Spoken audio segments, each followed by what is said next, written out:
Good morning, everyone, and welcome back to the class of compulsory English. I am your teacher Rajiv Taide.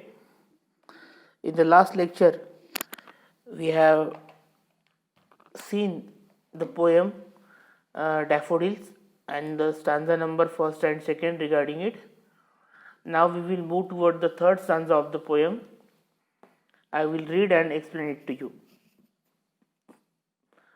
I will read the third stanza now. The waves beside them danced, but they outdid the sparkling wave in glee. The waves beside them danced, but they outdid the sparkling waves in glee. A poet could not but be gay in such a jocund company. I gazed and gazed, but little thought. I gazed and gazed, but little thought what wealth the show to me had brought. In this third stanza, the poet says that the waves in the bay were dancing and looking gleeful at the atmosphere. या त्या ज्या खाडीमधल्या त्या ज्या लहरी आहेत, त्या ठिकाणी तो जो एक लेक आहे, त्या लेकच्या बाजूला जी खाडी आहे, त्या खाडीमध्ये पाण्याची काही तरंग उठतात, त्यांना तो कवी वेव्स म्हणतो. आणि ते सुद्धा, त्या लहरी सुद्धा डान्स करत आहेत, नाचत आहेत. And looking gleeful at atmosphere, त्या वातावरणामध्ये त्या सुद्धा आनंदी दिसत आहेत, त्या लहरा सुद्धा. But the flower out shown the lively wave in their happiness. परंतु त्या नाचणाऱ्या लहरींवरती सुद्धा आपले हे जे डॅफोडिलचे फुलं आहेत, वाऱ्यावरती डुलणारे, ते आनंद देण्याच्या बाबतीत त्या लहरीवरती सुद्धा मात करतायत. त्या लहरींना ते हरवून टाकतायत, पछाडतायत आनंद देण्याच्या बाबतीत. इतके सुंदर ते डॅफोडिलचे फुलं वाऱ्यावर डोलताना दिसत आहेत. Having such cheerful companion like the daffodils, a poet like Wordsworth cannot help being happy. तर त्या डॅफोडिल सारखे सहकारी लाभल्यानंतर किंवा तशी फुलं दिसल्यानंतर वर्ड्सवर्थ सारखा कवी जर आनंदी झाला नाही तर नवलच असेल. इतका आनंद त्या कवीला त्या ठिकाणी झालेला आहे. So he was gazing constantly, आणि म्हणून त्या ठिकाणी तो टक लावून बघतोय त्या फुलांकडे.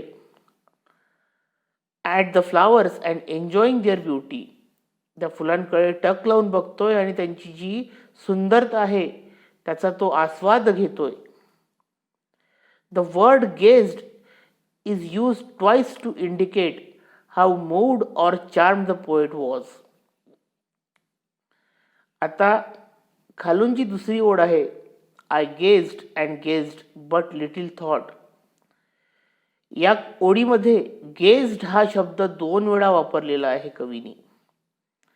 आणि तो गेज्ड यासाठी 2 वेळा वापरलेला आहे की कवीला आपल्याला त्या फुलांकडे बघून किती आपण अट्रॅक्ट झालेलो आहो, किती त्या फुलांची भुरळ कवीला पडलेली आहे, हे त्या ठिकाणी कवीला दर्शवायचं आहे. म्हणजे खूप जास्त भुरळ त्या फुलांनी आपल्या या कवीवरती घातलेली आहे. त्यामुळे इतका टक लावून पाहतोय की खूपच जास्त टक लावून पाहतोय त्या फुलांकडे. गेज्ड अँड गेज्ड, फक्त टक लावून नाही पाहत आहे, खूप जास्त टक लावून पाहत आहे, असं या ठिकाणी त्या ठिकाणी कवीला आपल्याला सुचवायचं आहे.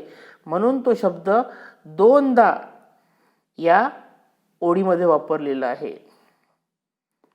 So he gazed at them for long time forgetting his surrounding.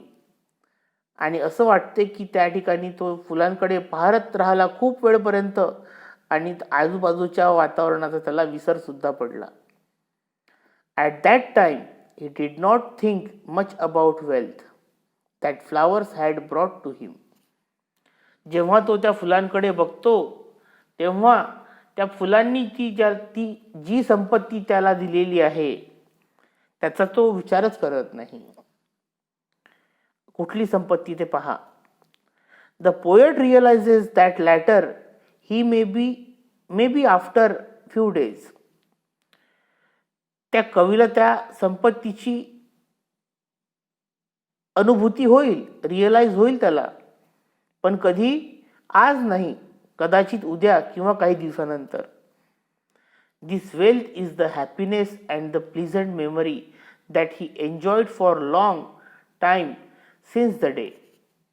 आणि ती संपत्ती कुठली होती? आनंदाची संपत्ती होती, जो त्या फुलांनी आपल्या कवीला दिलेला होता. आणि त्या सुखद आठवणीची संपत्ती होती, जो त्या फुलांकडे पाहून कवीला मिळाली.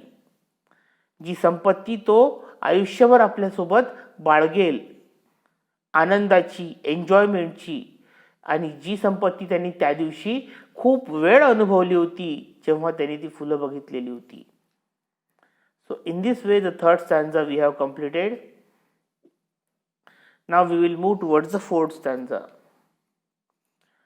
For oft when on my couch I lie, in vacant or in pensive mood, they flash upon that inward eye, which is the bliss of solitude. And then my heart with pleasure fills and dances with the daffodils. हा या ठिकाणी कवितेत काय म्हणतोय तो? For oft when on my couch I lie. Couch म्हणजे bed. ठीक आहे. जेव्हा केव्हा मी माझ्या त्या बेडवरती पडतो. Starting this stanza with for, the continues his reasoning for saying that the flowers had brought him wealth. For या शब्दानी त्या कडव्याची सुरुवात करून कवीने हे सांगून टाकलं की आपल्याला परत एकदा संपत्तीच मिळालेली आहे त्या फुलाकडे बघतून.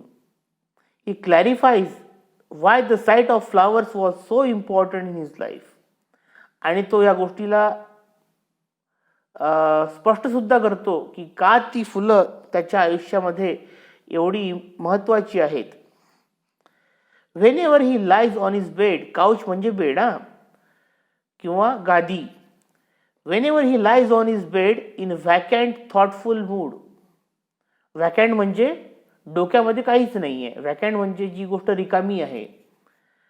Vacant thoughtful mood. जेव्हा तो कुठलाच विचार त्याच्यामध्ये मनामध्ये नसतो किंवा त्याच्या मनामध्ये जेव्हा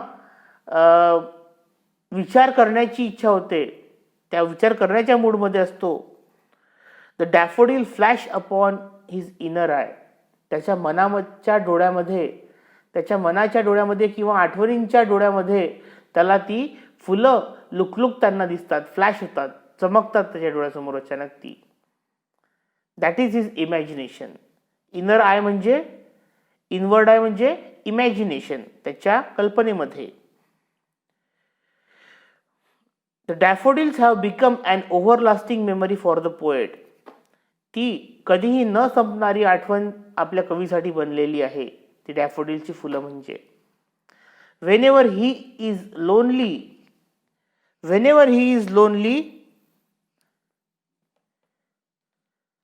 he sees the flowers in his imagination. तो जेव्हा केव्हा एकटा असतो तेव्हा आपल्या कल्पनेमध्ये ती फुलंच बघतो. His heart fills with pleasure and his mind dances with the dancing daffodils. आणि जेव्हा केव्हा त्या फुलांना तो त्याच्या कल्पनेमध्ये बघतो, त्याचं हृदय जे आहे ते आनंदाने भरून जातं आणि त्याचं मन जे आहे ते त्या डॅफोडिल सोबत डान्स करायला लागतं कल्पनेच्या दुनियेत. This shows the poet's intense feeling. या ठिकाणी आपल्याला कवीची जी तीव्र इच्छा आहे ती या ठिकाणी आपल्याला माहीत पडते. कुठली तीव्र इच्छा? की त्या फुलांचा जो आनंद आहे तो खूप जास्त त्याला मिळालेला आहे. The poet has been able to depict the landscape and express his mind so vividly in so simple language and form that really draws one's attention. या ठिकाणी एखाद्या दृश्याचं, लँडस्केप म्हणजे कुरण किंवा एखादा असा डोळ्याच्या पट्ट्यामध्ये येणारा भाग, त्याला म्हटलेला आहे landscape. And express his mind so vividly, त्यांनी इतक्या विविध पद्धतीने आपल्या मनातले भाव एका साध्या पद्धतीने, साध्या भाषेमध्ये, साध्या पद्धतीने ते मांडलेले आहेत की एकाचं लक्ष त्याकडे अगदी सहजपणे वेधल्या जाईल. And that is why this poem has been one of the most read and mentioned subjective poems in the history of English literature. आणि म्हणूनच ही जी कविता आहे डॅफोडिल्स नावाची, ही इंग्रजीमधली सगळ्यात अधिक वाचल्या गेलेली वस्तुनिष्ठ अशी कविता आहे. सब्जेक्टिव्ह म्हणजे डॅफोडिल्स नावाच्या सब्जेक्टला बघून कवीनी काय, त्याच्या मनात काय भाव आले, तर ते भाव या सब्जेक्टिव्ह पोएट्रीमध्ये त्यांनी लिहिलेली आहे. आणि म्हणूनच या कवितेला इंग्लिश लिटरेचरमधली सगळ्यात जास्त वाचल्या गेलेली कविता असं आपल्याला म्हणता येईल. तर परत एकदा रिवाइज करूया. पहिल्या कडव्यामध्ये कवी म्हणतो की मी एका भटकणाऱ्या, म्हणजे कुठेच, वँडर्ड म्हणजे जो कुठेच त्याला कुठे जायचं आहे माहिती नाही आहे, तो भटकत आहे. एखाद्या भटकणाऱ्या ढगाप्रमाणे तो त्या दऱ्यांवरती, पहाडांवरती, पर्वतांवरती, टेकड्यांवरती तो फिरतोय. आणि त्याला अचानकपणे एक गर्दी दिसते. ती गर्दी कशाची होती? सोनेरी डॅफोडिल्सच्या फुलांची ती गर्दी होती, जी फुलं त्या तलावाच्या बाजूला होती आणि झाडांच्या खाली होती. Fluttering and dancing in the breeze, आणि ती वाराच्या झुळकेनी फडफडत होती आणि डान्स करत होती जणू. Continuous as the stars that shine and twinkle on the Milky Way, ज्याप्रमाणे तारे त्या आकाशगंगेमध्ये चमकतात, अगदी त्याप्रमाणे आपले हे जे फुलं आहेत ते सुद्धा त्या ठिकाणी चमकत होते. They stretched in never ending line, ते इतके पसरलेले होते की डोळे जिथपर्यंत दूर जातील आपली दृष्टी, तिथपर्यंत त्यांची सरळ अशी रांगची रांग त्या फुलांची दिसत होती. Along the margin of the बे, त्या खाडीच्या साईडनी, बाजूला ती अशी फुलं रांगेमध्ये ती लागलेली होती, उगवलेली होती. 10,000 सॉ आय ॲट अ ग्लान्स, कवी म्हणतो की मला एकदम 10,000 फुलं एका दृष्टीतच दिसली. आणि ती फुलं काय करत होती? Tossing their heads in a sprightly dance, आणि जी फुलं हवेच्या झुळकेनी एकमेकांना आपली डोक्याला डोकं त्यांची लागत होती, डुलत होती ती, आणि जणू काही ती मस्त मजेने डान्स करत होती. The waves beside them dance, त्या खाडीमधले जे पाणी आहे, त्या पाण्यामधले जे तरंग आहेत त्यांना डान्स करणारे लाटा असं म्हटलेलं आहे या ठिकाणी कवीनी. But they outdid the sparkling waves in glee, परंतु चमकण्यामध्ये त्या लाटांना सुद्धा, त्या पाण्याच्या तरंगांना सुद्धा ही फुलं काय करतायत म्हणते, मागं टाकत आहेत. अ पोएट कुड नॉट बी बट गे, आणि म्हणूनच आपल्या कवीला फार आनंद होतोय.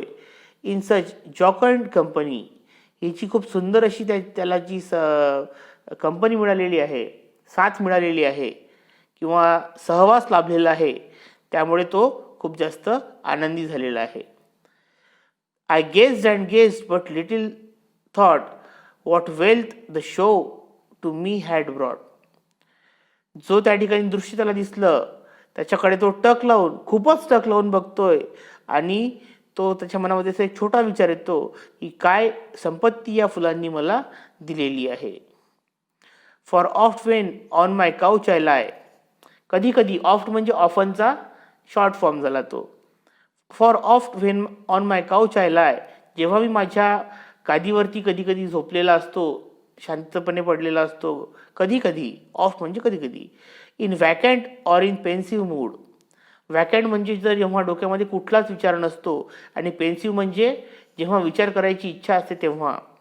तर त्या मूडमध्ये ते flash upon my inward I, ते जे दृश्य मी त्या ठिकाणी बघितलं होतं त्या दुपारी त्या दिवशी, ते माझ्या डोळ्यामध्ये, माझ्या कल्पनेमध्ये परत परत माझ्या डोळ्यासमोर येतं. Which is the bliss of solitude, जे एक मला स्वर्गीय सुखाचा किंवा त्या एकांताचा अनुभव मला करून देते. And then my heart with pleasure fills, आणि मग माझा हृदय जे आहे ते आनंदाने भरून जातं. अँड डान्सेस विथ डॅफोडिल्स, आणि परत त्या डॅफोडिल्सला, त्या कल्पनेमध्ये माझं जे मन आहे त्या डॅफोडिलसोबत, त्या वाऱ्याच्या झुळकेसोबत डान्स करायला लागतं. So in this way we have completed the poem, and I have given you the revision also. I hope you have understood the poem very well, and still if you have any doubt regarding it or problem regarding it, you can ask me. So thank you very much, and do watch many videos I have uploaded on Google Classroom. So study well. In the next month there will be your exam. So start preparing for it. Thank you. Good day.